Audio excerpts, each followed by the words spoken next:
Déjà, bonjour à tous et à ceux qui viennent de nous rejoindre. Aujourd'hui, donc, on va vous parler de comment faire donc, pour transformer vos prospects froids en clients fidèles grâce à l'inbound marketing. Ça sera un webinaire qui sera très orienté B2B. Et donc, c'est un webinaire qu'on va donc animer tous les deux, William et moi-même. Donc, William a cofondé Comme Explorer et accompagne ses clients dans la mise en œuvre de leur campagne d'inbound marketing. Et à mon tour, je vous présente Charles. Charles qui a cofondé Plaisy qui est une solution inbound marketing pour les entreprises B2B. Plaisy veut dire plaisir en haïtien. Donc on va faire de l'inbound marketing avec plaisir aujourd'hui. Alors, juste pour remettre un petit peu les choses dans leur contexte. Ce webinaire est le troisième d'une série de 4 webinaires, le premier ayant débuté au mois de décembre. Et l'objectif était donc de couvrir chacune des phases du funnel d'inbound marketing. Dans le premier webinaire, on avait traité le sujet lié au fait d'attirer des visiteurs sur votre site web. Et donc ça, c'est un webinaire que vous pouvez revoir sur notre chaîne YouTube. Le deuxième webinaire visait à traiter essentiellement la problématique de la conversion. À partir du moment où vous avez des visiteurs sur votre site web, comment vous faites pour savoir qui sont ces visiteurs. Et aujourd'hui, on va plutôt s'attacher à la phase de conclusion. Donc, comment on fait pour aider ces leads à devenir clients grâce à l'inbound marketing. Aujourd'hui, donc dans ce webinaire, vous allez apprendre différentes choses. Le premier point, c'est l'importance d'aligner vos équipes commerciales avec vos équipes marketing pour atteindre ce but. Le deuxième sujet qu'on va aborder, c'est justement essayer de comprendre la psychologie de l'acheteur pour être capable de l'accompagner dans sa démarche d'achat. Et donc, finalement, comment construire le parcours client en fonction de ça. Et ensuite, on verra quels sont les outils que vous pouvez utiliser justement pour construire votre parcours client, l'automatiser et suivre sa performance. C'est assez marrant. Très souvent, le soft, c'est plutôt fait pour automatiser des processus métiers existants. Et là, on est dans une logique un peu différente dans la mesure où c'est le logiciel qui permet d'avoir accès à tout un éventail de nouvelles techniques métiers. Et donc, je trouve ça, à cet égard, assez passionnant. Tout le long du webinaire, évidemment, vous pouvez poser vos questions dans le chat. On a Renaud, notre community manager aujourd'hui, qui va récupérer vos questions et on y répondra avec plaisir à la fin de la session. Ne cherchez pas trop, il fait souvent des blagues pas très drôles. Alors, les différentes difficultés qu'on imagine que vous rencontrez aujourd'hui. L'une des premières difficultés que vous pouvez être, j'imagine que vous avez, c'est le fait que vous avez du trafic sur votre site web, mais finalement, ce trafic, vous n'arrivez pas à le faire devenir client. Donc ça, c'est un point qu'on va traiter dans ce webinaire. Deuxième symptôme qui peut vous faire dire que justement, vous avez besoin d'une bande marketing, c'est que très souvent, lorsque vos prospects sont pas matures, c'est effectivement lorsque l'on fait des campagnes d'inbound marketing, on génère une audience assez large et parmi ces gens-là, il va y avoir des gens qui sont prêts à l'achat et d'autres finalement qui sont très en amont de l'acte d'achat et c'est des gens qu'il faut nurturer. Et un des symptômes qui indique que vous avez besoin de mettre en place ce type de campagne est justement le fait que voilà, vous ne traitez pas bien ou pas du tout les prospects qui ne sont pas matures. Le troisième symptôme, c'est les prospects issus de votre site web, donc des canaux digitaux de manière générale, sont très peu qualifiés et vous pouvez entendre, par exemple, vos commerciaux se plaindre de la qualité des leads transmis par les équipes marketing. Quatrième et dernier symptôme, c'est un peu le pendant, c'est vos équipes marketing qui se plaignent que vos commerciaux ne traitent pas suffisamment rapidement les leads qui leur transfèrent.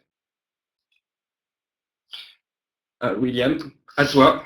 Alors, si on peut donner quelques chiffres pour mettre ça au regard du contexte actuel. En fait, dès lors qu'on parle de marketing automation, d'inbound marketing et par extension de marketing de contenu, les études montrent que le marketing du contenu permet de générer 3 fois plus de leads et coûte 62% moins cher que le marketing outbound traditionnel. Ce qu'on met dans le marketing outbound, ça va être les appels à froid, ça va être la publicité indésirable, ça va être les campagnes d'emailing sur des bases qui sont qui n'attendent pas de vos nouvelles finalement. Et la source de cette étude, donc c'est Demand Metric, voilà, qui a fait une étude sur le content marketing. L'autre chiffre qui est intéressant, c'est de savoir que les entreprises qui excellent, qui font du lead nurturing et qui le font bien, génèrent 50% de contacts prêts à l'achat de plus pour un coût 33% inférieur. Ça veut dire quoi? Ça veut dire que dès lors que la relation avec les contacts a été travaillée, a été nourrie, eh ben, les entreprises peuvent signer beaucoup plus facilement des contrats avec ces contacts. Et en plus, enfin plus facilement dans le sens où ça coûte moins cher, et plus facilement parce que le contact en face est bien plus prêt à l'achat. Un chiffre également, c'est ce 75%. 75% des entreprises qui utilisent le marketing automation observent un ROI dans les 12 mois qui suivent et 44% dans les 6 mois. Ça, c'est une étude de Focus Research. Et pourquoi c'est important? C'est que finalement, on voit bien là que si le contenu est roi, alors le contexte, c'est au-dessus, c'est le soleil. Parce que c'est le contexte qui fait tout. C'est envoyer le bon message au bon moment et surtout le travailler dans le bon terme, dans le long terme pour faire des tests, pour comprendre ce qui a fonctionné, ce qui n'a pas fonctionné. Voilà, le marketing automation, c'est une démarche qui ne se fait pas du jour au lendemain et que vous allez devoir travailler au fur et à mesure pour comprendre qu'est-ce qui fait que vos contacts deviennent véritablement des clients. Et oui, effectivement, comme je l'annonçais à l'instant, les bons emails envoyés au bon moment, ça permet de générer 18 fois plus de revenus qu'une campagne d'emailing classique, donc sur une base qui n'est pas forcément qualifiée. Là, ce que vous allez faire avec le marketing automation et l'inbound marketing, c'est de travailler la base et d'être en contact avec votre base lorsqu'ils ont envie d'entendre parler de vous, lorsqu'ils sont à l'écoute. Quelques idées reçues. On a voulu battre en brèche les idées reçues sur l'inbound marketing et avant de commencer le webinaire, on avait déjà quelques retours. La première, c'est OK, le marketing automation, l'inbound marketing, c'est bien, mais ça ne s'adresse que aux grandes boîtes. C'est faux. Les grandes boîtes, les grandes marques, effectivement, vont pouvoir mettre en place des outils de marketing automation, mais ce ne sont pas les seuls. Aujourd'hui, il y a tout un nombre d'outils qui deviennent hyper accessibles, aussi bien pour les TPE que pour les PME. Et donc, dès aujourd'hui, vous aussi, vous allez pouvoir mettre en place ce type de campagne. La deuxième chose, c'est en ce qui concerne le B2C. On entend régulièrement, voilà, les clients nous disent « Ah, inbound marketing, d'accord, mais j'ai l'impression que ça s'adresse surtout aux entreprises B2C, les entreprises qui font du e-commerce et qui, voilà, sur des paniers d'achat, on pourra détecter que la personne a acheté tel produit, donc on va le relancer sur tel produit, et donc finalement en B2B, c'est pas du tout adapté. C'est quelque chose qu'on entend souvent. En réalité, le marketing automation s'adapte aussi bien au B2C qu'au B2B. D'ailleurs, sur l'autre pendant, on entend aussi bien des gens qui nous disent que ça ne s'adresse qu'aux entreprises B2B.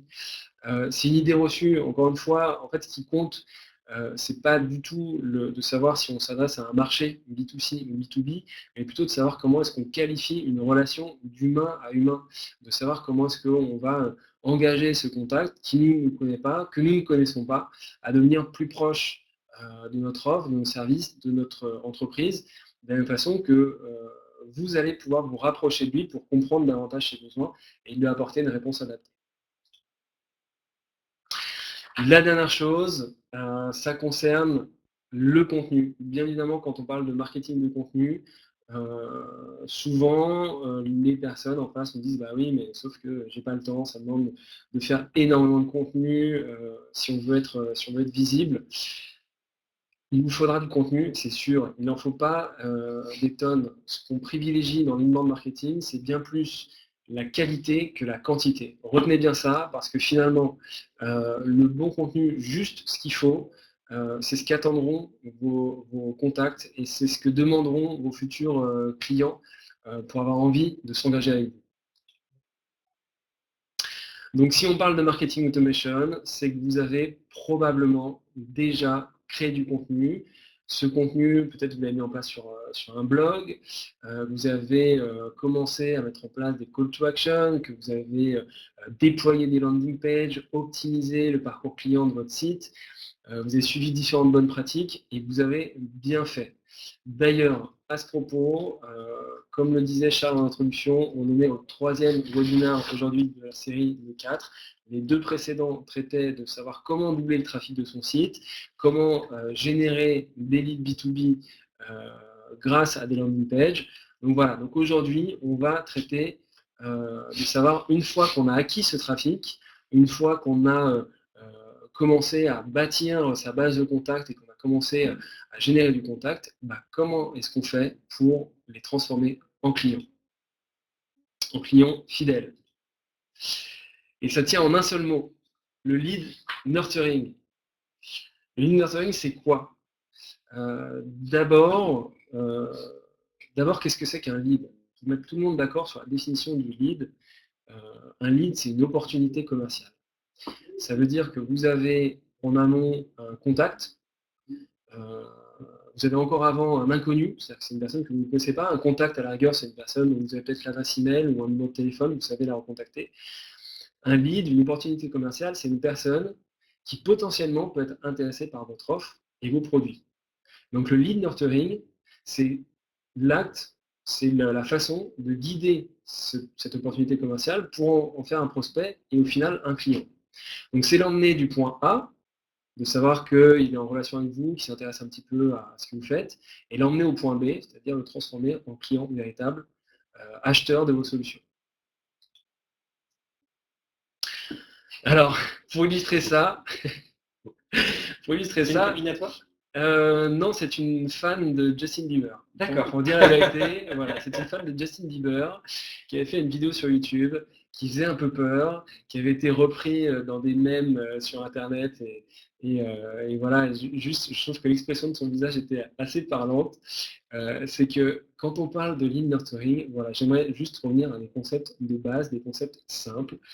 Si on a une personne qui arrive en face qui nous dit bonjour et qui enchaîne avec veux-tu m'épouser et avoir plein d'enfants, en fait, je pense que la réaction de 99,9% des gens serait c'est qui cette folle? Voilà, et c'est exactement l'analogie qu'on souhaite faire ici avec le lead nurturing, c'est que la façon dont vous allez construire la relation avec vos clients ne doit absolument pas ressembler à ça. Vous ne pouvez pas dire bonjour à un contact c'est-à-dire l'accueillir sur votre site et d'emblée lui envoyer un email dès qu'il a laissé son adresse en inscription à la newsletter. Vous ne pouvez pas d'emblée lui demander s'il est intéressé par vos offres commerciales. En fait, ça n'intéressera personne. De temps en temps, ça peut marcher. Et sur le volume, vous trouverez bien quelqu'un qui vous dira oui, d'accord, je suis intéressé, effectivement, parlons-en. Mais d'emblée, vous ne pouvez pas proposer un devis à une personne qui simplement a laissé ses coordonnées sur votre site. Évidemment. Donc l'objectif, c'est quoi? L'objectif, c'est de bâtir la relation. Et cette relation, exactement dans une relation normale, de personne à personne, saine d'esprit, elle va se faire étape par étape. Donc c'est d'abord, voilà, et on va les détailler ici. Donc il y a 6 étapes pour réaliser un lead nurturing performant. D'abord, il s'agit de diagnostiquer le parcours d'achat avec l'équipe de vente. Ensuite, on va définir les objectifs de campagne. Troisièmement, on va créer le plan de contenu. Quatrièmement, on va tester son entonnoir. Ensuite, on va mesurer les résultats. Et enfin, on va optimiser la campagne. Et à travers ces 6 étapes, vous allez pouvoir construire un entonnoir marketing qui soit digne de ce nom et qui permette et qui donne envie à vos contacts de devenir finalement des clients. Alors, est-ce que vous avez déjà entendu parler de smarketing? C'est assez joli, ça sonne assez bien, le smarketing. En gros, le constat, c'est que donc au sein des sociétés donc traditionnelles qui n'utilisent pas encore les techniques modernes du marketing, le marketing et les ventes sont très souvent gérés de manière distincte, comme deux départements. Très souvent, le marketing a pour mission de développer la notoriété de la marque, de organiser des salons, etc. Et les équipes commerciales donc sont chargées, elles, de convertir les prospects en clients. Et donc, le marketing, c'est l'association des équipes commerciales et des équipes marketing. Et ça définit donc un partenariat fort entre ces deux équipes. Et c'est l'idée que finalement, l'équipe marketing va contribuer d'une manière ou d'une autre au succès de l'équipe commerciale. C'est un chiffre qu'on n'a pas rappelé tout à l'heure dans les faits, mais il faut avoir en tête que, en gros, à peu près 2 tiers du parcours d'achat aujourd'hui est réalisé sans prendre contact avec un commercial. Ce chiffre illustre tout à fait bien l'importance du rôle des équipes marketing dans la vente, parce que c'est eux qui vont être responsables de traiter justement les 2 premiers tiers du parcours d'achat du client. Et donc, pour travailler ensemble, les équipes marketing et les équipes commerciales, elles doivent se mettre d'accord sur un certain nombre de choses. On va le détailler ensuite, mais un des points importants, c'est les personas. Qu'est-ce qu'un client? Et donc, c'est important de définir finalement, en tout cas de s'accorder sur la définition d'un client entre les deux équipes. Ils doivent se mettre d'accord sur des objectifs communs et un vocabulaire commun. Pour vous donner quelques éléments chiffrés, une étude de Forrester décrivait justement que seulement 8% des entreprises déclarent avoir des équipes de vente et des équipes marketing alignées. Donc, tout ça pour illustrer le fait qu'on est quand même au début de l'histoire et il y a encore du travail à accomplir. En préparant ce webinaire, j'ai vu une autre petite statistique marrante qui était, voilà, c'était une société qui s'appelle Corporate Executive Board qui avait fait cette étude. Et en gros, ils avaient étudié l'ensemble des expressions que le marketing utilisait pour décrire l'équipe commerciale et que l'équipe commerciale utilisait pour décrire l'équipe marketing. Et ils se sont rendus compte que 87% des termes utilisés pour décrire l'autre service étaient négatifs. Et donc, ça m'a fait sourire. Et c'est ça qu'on veut changer, et c'est contre ça qu'on veut combattre. Comme je le disais, une des premières choses importantes, c'est s'accorder sur le langage. Et finalement, décrire le parcours du client du début de l'histoire, où il n'est qu'un inconnu qui vient visiter votre site web, jusqu'à la fin de l'histoire, où il devient un client. Alors, il y a différentes étapes qui finalement correspondent à l'intervention des équipes marketing ou des équipes commerciales. Ça, c'est celle qu'on retrouve très régulièrement. C'est-à-dire qu'on a un visiteur qui vient sur votre site web, qui ensuite va manifester un intérêt pour l'une de vos offres ou services en téléchargeant par exemple un livre blanc ou en soumettant une demande sur une landing page. Et donc l'étape suivante, ça va être de devenir ce qu'on appelle un marketing qualified lead. Donc c'est un lead qui est qualifié par les équipes marketing et donc qui est prêt à être transféré aux équipes commerciales. Ensuite, on a l'étape où le lead devient un Sales Accepted Lead. En pratique, c'est le commercial valide qu'il y a bien une opportunité et donc le prend en charge et finalement gère tout le cycle d'achat. C'est une étape importante parce que finalement, c'est le fait de valider qu'effectivement, le marketing a transmis un lead valide aux équipes commerciales.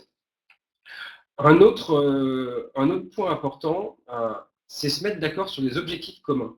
Alors, mon graphique n'a pas grand-chose à voir avec la notion d'objectif, mais je vais vous expliquer pourquoi j'ai eu envie de vous présenter les choses de cette manière-là. C'est parce que finalement, les objectifs découlent assez naturellement de la façon dont vous allez être organisé en interne, entre la première étape qui est la génération de la demande, les équipes marketing et les commerciaux.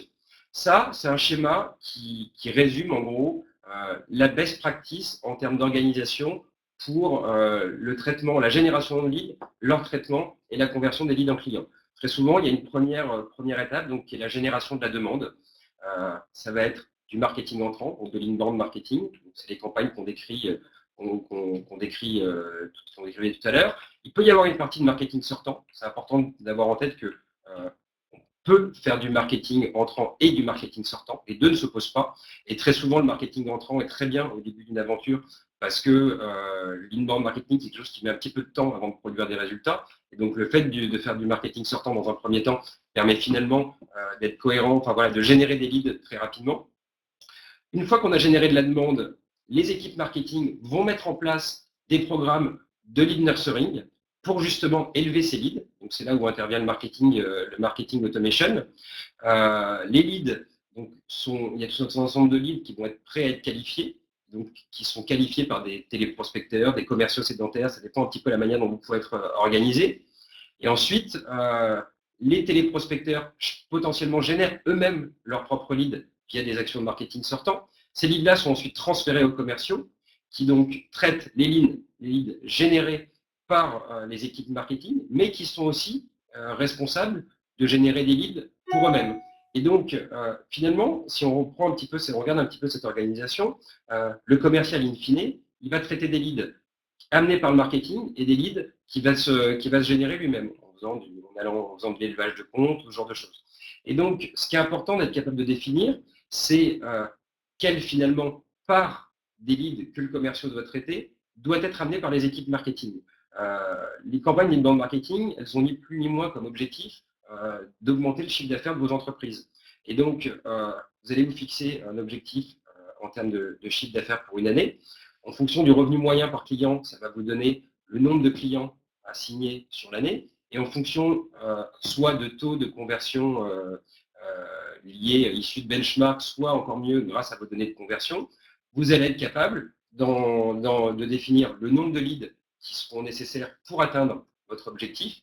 Et ensuite, en fonction de la proportion de leads générés par le marketing, ça va permettre d'attribuer aux équipes marketing des leads, enfin des objectifs en termes de génération de leads qui soient cohérents avec les objectifs qui ont été fixés aux commerciaux. Donc, tout ça pour dire que c'est important, lorsque vos équipes marketing seront impliquées de manière très opérationnelle dans la construction de votre chiffre d'affaires, qu'ils aient des objectifs chiffrés de la même manière que les commerciaux peuvent en avoir. Autre point important, se mettre d'accord sur vos profils de clients, les personas. Et donc, ça, j'ai remis le lien vers la présentation, vers un webinaire qui est disponible sur notre chaîne YouTube. L'objectif, le persona, c'est une représentation fictive de votre client idéal. Donc, on ne va pas le détailler ici parce qu'on l'a déjà fait dans un webinaire principal, mais en tout cas, l'objectif, c'est de s'assurer que tout le monde dans l'entreprise partage la même vision de ce que doit être votre client préféré. Ensuite, il y a un point qui est important, c'est d'être bien raccord sur finalement la façon dont le client avance dans son parcours d'achat. La première étape, qu'on appelle awareness, c'est une étape justement où votre prospect va prendre conscience des problèmes qu'il souhaite résoudre, des différentes options qui sont possibles. Ensuite, il y a une phase qui s'appelle la phase de considération, qui est la phase où finalement votre prospect a été capable d'exprimer et de formaliser un problème à résoudre et évalue les différentes options qui s'offrent à lui en termes de produits ou de services pour répondre à son besoin. Et ensuite, il y a la phase de décision, qui est la phase où votre prospect a formalisé les différents critères qui vont lui permettre de choisir son partenaire et réaliser et donc prendre sa décision. Et donc, en fonction de ces différentes étapes du parcours d'achat, vous allez voir que c'est un enjeu fort par rapport à la mise en place de scénarios de lead nurturing, parce que les besoins de votre prospect à ces différentes étapes ne sont pas les mêmes, et donc nécessairement, les contenus que vous devez leur proposer ne sont pas les mêmes. Dernier point, qui est un point intéressant et important, c'est de créer un plan de contenu. Le plan de contenu, ça va vous permettre finalement de cartographier dans votre entreprise les différents contenus qui vont être utilisés dans le cadre de votre scénario de lead nurturing. C'est un exemple de plan de contenu. Ce qui est important d'avoir en tête, c'est d'abord, premièrement, qu'un contenu doit toujours se référer à un persona. C'est-à-dire que vous ne rédigez pas des contenus pour n'importe qui. C'est pour séduire et faire venir sur votre site votre client idéal. Et donc, c'est important qu'un contenu soit associé à un persona. La notion de format, vous avez tout un ensemble de formats disponibles et les responsables marketing sont souvent très créatifs Et donc là-dessus, voilà, quelques exemples, c'est pas très important. Ensuite, la notion de buying stage. À quelle étape du cycle d'achat est associé ce contenu? Et donc, quand est-ce qu'il faudra que vous soyez capable de le proposer à votre prospect? Le statut, est-ce qu'il est publié ou est-ce qu'il est en cours de rédaction, pour vous permettre de suivre l'avancement de la création de vos contenus. Et ensuite, des indicateurs que vous allez suivre sur chacun de ces contenus pour être capable de déterminer s'ils sont pertinents ou pas. C'est important d'avoir, c'est un des trucs qui est génial en inbound marketing, c'est que vous avez la capacité d'évaluer de manière quantitative si vos campagnes fonctionnent et vous avez des indicateurs sur lesquels vous reposez pour améliorer les choses. Et donc, c'est important toujours d'avoir en tête quels sont les indicateurs que je vais suivre pour savoir si les efforts que je mets en œuvre payent ou pas. Alors, pour suivre effectivement les bons indicateurs et nourrir la relation au fur et à mesure, en fait, il y a un critère qui est important, c'est ce qu'on appelle le profiling progressif. Exactement en analogie de ce que je vous disais tout à l'heure sur cette femme qui avait l'air un peu bizarre en photo. Vous, la relation que vous allez construire avec vos clients, vous allez la construire au fur et à mesure. Lorsque vous mettez en ligne un contenu de type livre blanc sur une landing page, en fait, aux différentes étapes de la relation, que ce soit en awareness, donc en phase de découverte, en considération, à un moment où la personne elle évalue, elle jauge les différentes options qui s'offrent à elle, ou en décision, au moment où elle est prête à l'achat et elle valide les objections, vous n'allez pas demander le même niveau d'information. Donc quand vous allez créer des formulaires sur les landing pages, vous avez besoin de demander un niveau d'information dans le formulaire qui soit égal finalement à la valeur que vous proposez derrière. Mais ce niveau d'information et cette valeur que vous proposez derrière, il faut aussi qu'elle soit en lien avec ce que vous recherchez. Donc dans la première étape, où vous entrez simplement en relation avec la personne, c'est le premier contact que vous avez, vous pouvez lui permettre de lui demander nom, prénom, adresse email. Dans l'étape suivante, deuxième formulaire, deuxième landing page, il s'est passé 2-3 jours, une semaine, pourquoi pas un mois, ça dépend de vos cycles de vente. Vous allez pouvoir lui demander les mêmes choses, nom, prénom, email, simplement lui rappeler les informations qu'il a données, et puis lui demander son rôle dans l'entreprise, quelle est son entreprise. Vous allez pouvoir également demander toutes sortes d'informations qui vous permettra de qualifier si oui ou non c'est un lead qualifié pour le marketing. Et au fur et à mesure, comme ça, vous allez demander de plus en plus d'informations jusqu'à aller au bout de votre entonnoir marketing avec la taille de l'entreprise, la nature du projet, savoir s'il y a une date de début pour le projet, savoir s'il y a un budget qui est déjà validé pour ce client. Et vous voyez bien que entre le formulaire A et le formulaire D, formulaire 1, formulaire 4, on a un niveau d'information qui n'est pas du tout le même. Et ça, vous allez le faire progressivement au fur et à mesure que vous allez proposer des contenus à ces visiteurs et vous allez finalement nourrir la relation.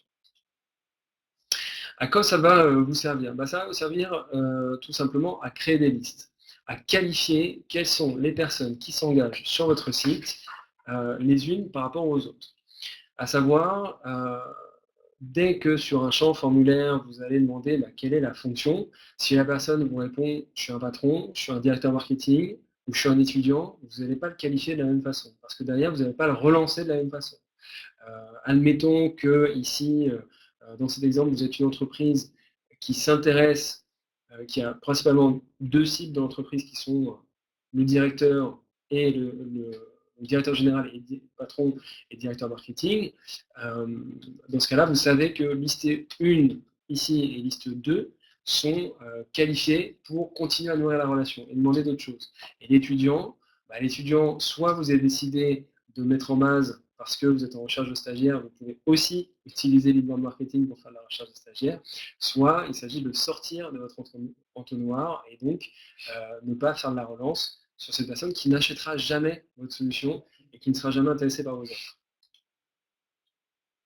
Alors, quel lead nurturing adopter? Eh bien, justement, on va vous détailler ici un schéma d'automatisation étape par étape pour vous montrer concrètement ce qu'on vient de vous dire, comment est-ce que ça se traduit. Donc vous allez adapter, comme je vous ai dit, le workflow, donc le scénario d'automatisation, à chaque étape de l'entonnoir. Donc sur la première colonne, on a les offres. C'est là où vous allez mettre en avant ce fameux livre blanc qui est dédié à inviter les visiteurs de votre site à en savoir plus sur votre secteur, sur votre activité, sur ce que vous faites, sur votre spécificité métier. Et dès lors, grâce aux formulaires qui sont présents sur la landing page, vous allez pouvoir créer une liste. Et ici, dans cet exemple, c'est le patron de 6 à 10 employés qui est qualifié parce qu'il a téléchargé le livre blanc de cette première étape. Et donc, en marketing automation, vous allez pouvoir définir des règles de nurturing. Là, vous allez pouvoir, un jour après, lui envoyer un premier email lui disant merci beaucoup d'avoir téléchargé le livre blanc, est-ce que ça vous a intéressé, est-ce que ça vous a aidé dans ce que vous faites? Dans ce cas-là, n'hésitez pas aussi à aller consulter, par exemple, notre blog, à aller consulter d'autres ressources sur notre site internet qui concernent le même sujet. Puis 2 jours plus tard, faire une relance, toujours sur l'aspect de la valeur ajoutée. Jamais sous un aspect vendeur, parce qu'ici, à ce stage, cette étape awareness, c'est pas du tout ce que recherche notre patron. Et donc voilà, nourrir la relation avec 1, 2, 3 emails, pourquoi pas. L'étape d'après, finalement, l'objectif, c'est de le faire passer, grâce à l'un de ces emails, de le faire passer à l'étape de considération. Et donc, petit à petit, dans chacun des emails de relance que vous allez lui envoyer, l'idée, c'est de lui envoyer tout simplement le rediriger vers des landing pages qui offrent, ici dans cet exemple, l'accès à un webinaire. Le webinaire, c'est un type de contenu qui est assez adapté pour la phase de considération. C'est-à-dire, encore une fois, l'étape où la personne a compris quel était son problème, a nommé les différentes solutions qui s'offraient à lui et est en train de jauger les différentes solutions. Et donc là, dans les emails de la première étape, vous allez l'inviter à découvrir le webinaire qui vont l'aider à avancer.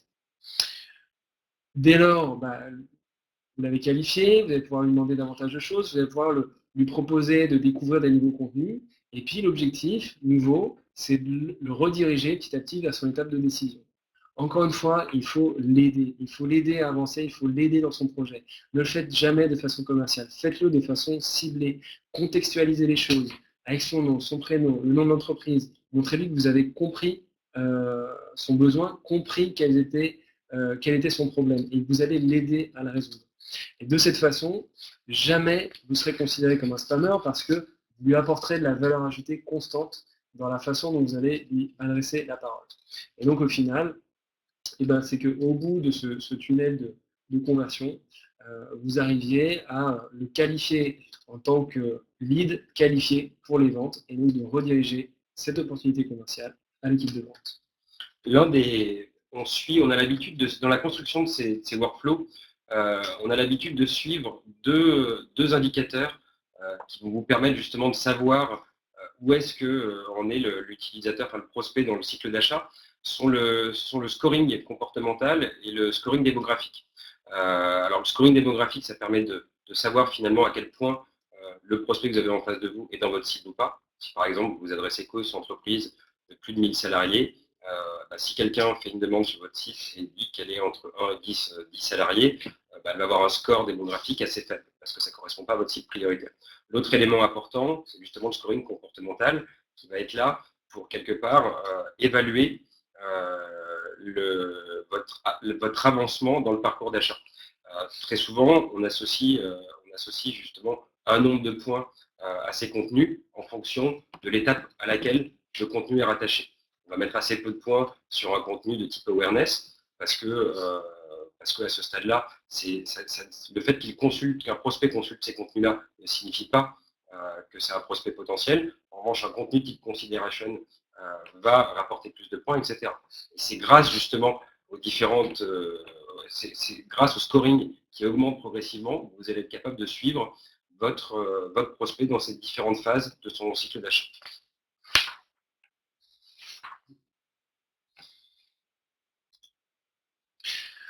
Ok, donc quand votre entonnoir est en place, pensez-y, mais testez-le avant de le lancer définitivement. Une façon très simple de le lancer, c'est tout simplement déjà de vous-même passer toutes les étapes de l'entonnoir marketing pour simplement vérifier que tout fonctionne et puis vous apercevoir si en termes de perception, vous avez adopté les bonnes pratiques. Demandez à vos collègues également de passer ces différentes étapes pour vous faire un retour. Parfois, il peut y avoir une petite faute d'orthographe qui s'est glissée, parfois une incompréhension.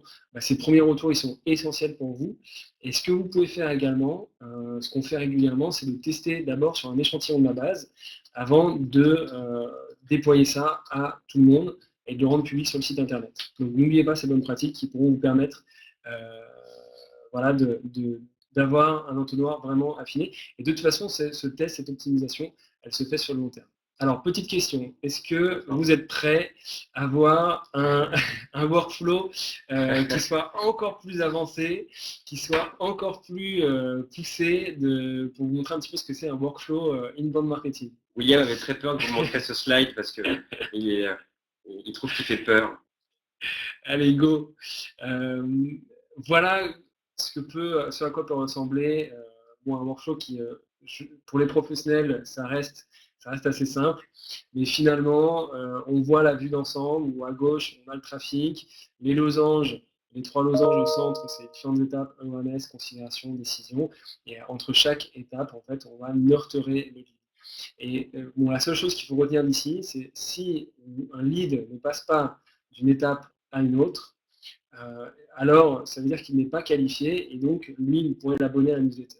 Alors je zoome à la demande de certains. Vous aurez accès à la présentation, vous recevrez tous un email d'ici demain matin avec un lien vers le replay et un lien vers la présentation. Donc vous aurez accès à la présentation et vous pourrez zoomer, vous pourrez même l'encadrer si vous le souhaitez. N'oubliez pas de nous faire vos retours si ça vous a aidé justement à avancer dans vos projets. Du coup, les outils. Alors, je vais dézoomer. Vous avez des questions par rapport à ce schéma et cette logique justement ou pas? Ou est-ce qu'on passe à la notion d'outil? N'hésitez pas à poser vos questions, en tout cas si vous en avez, on les traitera à la fin du webinaire. Quels outils donc pour mettre en place ce type de scénario? Donc là-dessus, je vais vous présenter 3 options. William, n'hésite pas à me couper, à me compléter si tu vois des choses.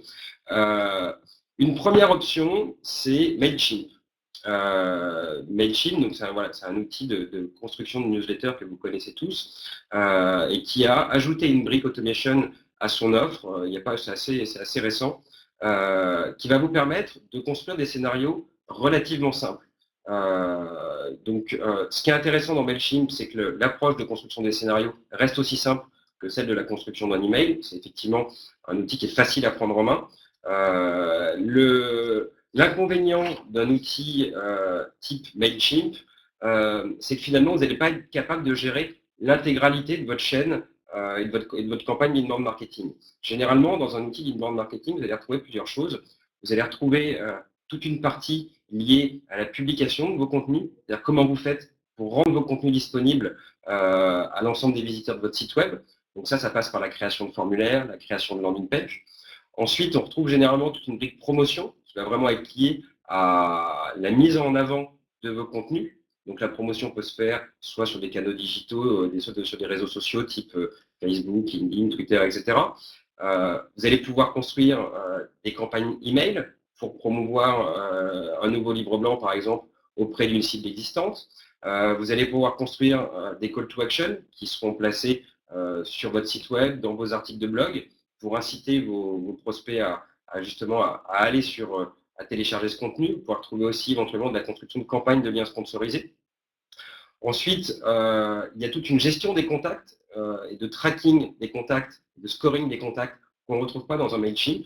Dans les outils d'inbound marketing, vous allez avoir une fiche contact avec tout un ensemble d'informations liées au contact et à la société, mais aussi tout un ensemble d'informations liées aux articles de blog qu'ils ont lus, aux livres blancs qu'ils ont téléchargés, aux campagnes qu'ils ont reçues. Et donc, cette fiche contact, avec le score qui est associé, est très riche et justement est très utile pour vos équipes commerciales pour mieux qualifier le lead lorsqu'ils vont le contacter par téléphone. Est-ce que tu peux nous montrer? Quoi donc? Bah, justement, les outils d'inbound marketing. Alors, tout à fait. Alors, justement, il y en a. Alors, il y a différents outils. Les trois leaders du marché sont, voilà, en tout cas, sont Eloqua, Marketo et HubSpot. Ça, c'est un exemple de workflow que vous allez pouvoir gérer dans Eloqua. Voilà, Marketo et HubSpot proposent le même genre de choses. C'est des outils qui sont fantastiques, très sincèrement, parce qu'ils vont permettre d'aller très loin dans la construction de vos workflows de marketing automation. L'inconvénient, c'est que c'est assez compliqué à mettre en œuvre et assez compliqué à maintenir. Parce que bah, vos workflows, ils vont changer au fil du temps. Lorsque vous allez sortir un nouveau livre blanc, bah, vous allez avoir envie de l'intégrer dans vos scénarios de marketing automation. Peut-être que vous réalisez régulièrement des webinars. Et donc, ces webinars, vous avez envie de les intégrer dans vos scénarios de marketing automation. Mais très souvent, on ne le fait pas parce que oui, ok, bon, il y a une petite coupure, désolé. Autre option, Pledzi, par exemple, donc quel outil alors, voilà. Autre exemple, Pledzi, où on va avoir une approche complètement différente, justement, de la gestion des scénarios de marketing automation. On a développé tout un ensemble d'outils qui vont vous permettre, justement, de cartographier vos contenus et de les placer sur chacune des étapes du cycle d'achat. C'est assez semblable finalement à ce qu'on a vu tout à l'heure dans une slide précédente, où on avait le plan de contenu avec pour chaque contenu le persona auquel il est affecté, l'étape du cycle d'achat auquel il est associé, etc. Et donc, en fonction de ce plan de contenu et en fonction de l'ensemble des informations qu'on a sur un contact, c'est à savoir quels sont les articles de blog qu'il a lus, quels sont les livres blancs qu'il a déjà téléchargés, quels sont ses intérêts, on va être capable finalement de définir progressivement le profil du contact et de déterminer nous-mêmes quel est le contenu le plus adapté pour un contact donné en fonction de là où il en est dans le cycle d'achat. Et donc, en termes de construction des scénarios, les choses sont beaucoup plus simples parce que finalement, vous n'avez qu'une chose à définir, c'est votre pression marketing qui va vous permettre de dire, ben voilà, je veux que mes contacts ALV reçoivent un email, par exemple, toutes les 2 semaines. Ok, donc Charles, ça veut dire qu'en fait, c'est un peu avec plaisir l'automatisation de l'automatisation. L'outil va s'occuper de tout. Avec plaisir, c'est le marketing automation avec plaisir, effectivement. On s'occupe de tout, vous vous occupez de rien. Et donc, non, blague à part, ce qui est intéressant aussi dans ces scénarios, c'est que vous allez avoir des statistiques intéressantes sur vos contenus, dans le sens où, pour chacune des étapes du cycle d'achat, là, c'est dans cet exemple-là, on liste l'ensemble des contenus associés à l'étape découverte. Et pour chacun de ces contenus, on va être capable de savoir quel est le pourcentage d'ouverture, quel est le pourcentage de clics. C'est très utile pour identifier justement les thématiques et les sujets qui intéressent le plus vos prospects et pour éventuellement identifier des contenus pour lesquels vous aurez des statistiques en dessous. Et donc, ça veut peut-être dire que votre email en termes de construction n'est pas optimisé ou qu'il y a un souci sur votre landing page, etc. Donc, trois approches assez différentes. Très sincèrement, en termes d'outils, il y en a pour toutes les typologies d'entreprises, que vous soyez une petite entreprise avec peu de ressources à allouer en termes de temps, je veux dire, à la mise en place du marketing automation, ou au contraire, si vous avez 2 personnes à dédier à temps plein à ce sujet-là. Pareil, d'un point de vue budget, on va retrouver des choses assez larges. Et c'est vrai qu'aujourd'hui, l'offre est importante et permet de répondre un petit peu à l'ensemble des enjeux que vous pouvez avoir. Le webinaire touche à sa fin. Exactement, le webinaire touche à sa fin. Alors, je crois qu'il y avait des questions. On va faire celle suivante. Alors, il y avait différentes questions. Alors, la première question, c'était une question de Sébastien, enfin une remarque de Sébastien, qui disait que lead était différent de client. Effectivement, c'est vrai. Et parce que on donnait une statistique donc, sur le nombre de leads générés grâce à l'inbound marketing, et il demandait la statistique donc, sur la partie client. C'est pas une statistique qu'on a, parce que dans la mise en œuvre d'une campagne d'inbound marketing, le premier indicateur qu'on va suivre, c'est le nombre de leads qui ont été générés, le nombre de leads qui ont été qualifiés et transmis à la force de vente. Et finalement, le chiffre important, c'est le nombre de prospects qualifiés qui correspondent à votre cible. Effectivement, ce qui est intéressant, généralement, un outil de marketing automation, ça va être interfacé avec vos outils de CRM. Et dans vos outils de marketing automation, vous allez pouvoir savoir que tel prospect est devenu client et a généré tant de chiffre d'affaires, et ça va vous permettre de calculer des logiques de ROI. Mais donc, c'est pour ça que c'est difficile de communiquer des statistiques sur le nombre de clients générés, surtout que ça dépend quand même de beaucoup de paramètres. Fernando disait trop d'emails égale spam. Donc ça, c'est un point auquel tu as répondu, William. Effectivement, la grande différence entre des emails issus du marketing automation ou des emails issus de campagne outbound, c'est que les emails qui sont envoyés par un programme de marketing automation sont des emails qui ont été sollicités. C'est-à-dire que c'est quelqu'un qui, à un instant donné, a généré, enfin en tout cas a manifesté un intérêt pour votre offre. C'est quelqu'un que vous avez été amené à qualifier en traquant les pages importantes de votre site web, en traquant les articles de blog qu'il lit, en traquant les livres blancs qu'il télécharge. Et donc, toutes ces informations-là vont vous permettre de lui envoyer un contenu qui va lui permettre d'avancer dans sa réflexion et dans sa démarche. Et donc, vous lui apportez de la valeur. Et donc, vous n'êtes pas considéré comme un spammer. Ouais, j'aimerais apporter un complément à cette réponse que je trouve tout à fait juste. En fait, il n'y a jamais de spam tant que la personne a envie d'entendre parler de vous. C'est-à-dire que finalement, si une personne reçoit des emails de votre part tous les jours, mais qu'elle a envie d'entendre parler de vous tous les jours, c'est jamais trop. Donc, pensez bien à ça dans la relation que vous travaillez. Finalement, il y a trop d'emails quand la personne n'est plus à l'écoute, tout simplement. L'indicateur, il est là. Il y avait une question également sur les formulaires et les landing pages. Une question de Laura sur y a-t-il autant de scénarios que de produits et de catégories de produits ou pas? Alors, par rapport au scénario, en fait, un scénario d'automatisation, il doit toujours être fait en fonction d'un objectif. Si la personne est qualifiée pour un produit en particulier et qu'on souhaite la faire passer d'un état de découverte de la solution à un état de considération de cette solution par rapport à d'autres, de ce produit par rapport à d'autres, alors dans ce cas, il nous faut un scénario qui soit dédié à ce produit-là. Tout dépend vraiment des objectifs que vous placez derrière, et ça peut être des verticales produits, comme ça peut être des verticales sur plutôt la fonction de l'interlocuteur. De façon générale, ce qui nous intéresse, c'est davantage les besoins et les problèmes que souhaite résoudre votre interlocuteur, le contact que vous avez généré, plutôt que la mise en avant de produits en particulier. Est-ce que vous avez d'autres questions? Formation éclair dans MailChimp? Non, malheureusement, on ne fait pas de... Alors peut-être que toi, tu fais des formations éclairs sur MailChimp? Non, on ne fait pas de formation éclair sur MailChimp, mais cela dit, je sais qu'ils ont une base de vidéos très bien faite. Donc, je vous invite à aller voir sur leur chaîne YouTube. Il y a tout ce qu'il faut. Intégration avec Salesforce.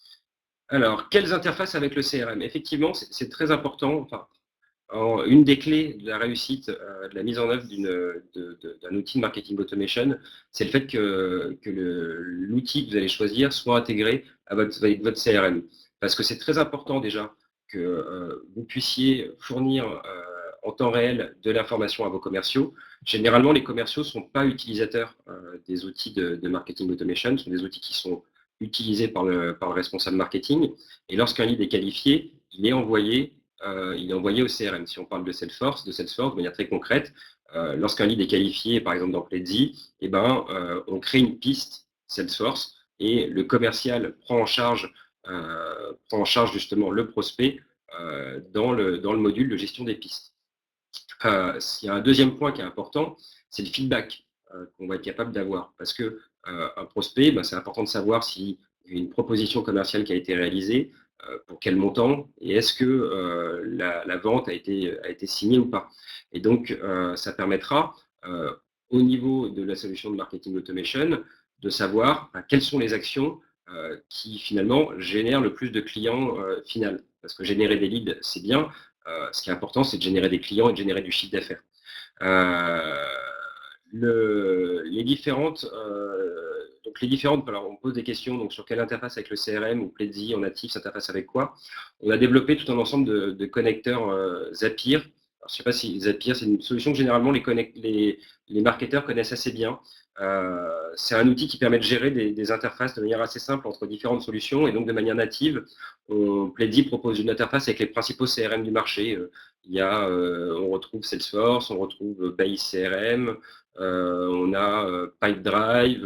Voilà, il y a tout un ensemble de connecteurs standards qui sont disponibles dans Zapier et donc qui vous permettent d'interfacer Pleddy avec votre CRM. Il y a du Zoho CRM aussi. Enfin bon, il y a une vingtaine de CRM pour lesquels l'interface est disponible. Pour tous les participants du webinaire, vous pouvez vous rendre sur bit.ly/nurturing-b2b. Vous trouverez un template de lead nurturing que vous pouvez utiliser pour vous-même commencer à planifier votre stratégie de lead nurturing et savoir derrière comment est-ce que vous l'implémenterez dans un outil. Voilà, n'hésitez pas à nous contacter par email, sur Twitter, on sera heureux de vous répondre et de poursuivre la discussion. Et le slide, quel slide? Alors les slides, on vous les envoie. Donc ça, on va vous les envoyer par email d'ici demain matin. Effectivement, vous avez accès à notre chaîne Webikeo qu'Aurélie vous indique pour revoir les webinaires passés ou s'inscrire au prochain webinaire. Le prochain webinaire sera justement lié. On traitera de la question comment mettre en place finalement dans votre entreprise tout ce qu'on a, tous les sujets qu'on a évoqués, comment une société quelqu'un comme William et la société comme Explorer peuvent vous accompagner, quels bénéfices imaginez en tirer et avec quels outils. Je peux mettre le lien dans le chat. Renaud vous fait passer le lien pour que vous puissiez directement télécharger le template de Lead Nurturing. Du coup, en tout cas, je vous remercie pour votre participation. J'espère que vous avez appris des choses. N'hésitez pas à nous faire des feedbacks. C'est important pour nous. Si vous avez des points que vous trouvez qu'on a mal abordés ou sur lesquels on aurait dû être plus clair, n'hésitez pas à faire des feedbacks parce que c'est comme ça qu'on s'améliorera.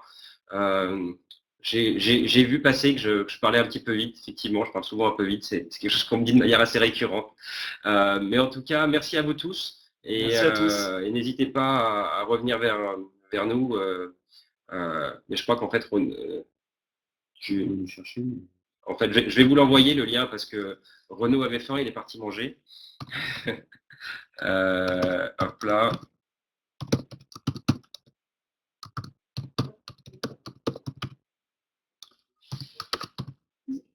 Hop là, je crois que tu as configuré. Ouais, en plus, je suis dyslexique. Hop là, et voilà le lien. Merci bon appétit à tous et puis j'espère à bientôt. Voilà, très bientôt. Merci beaucoup, au revoir.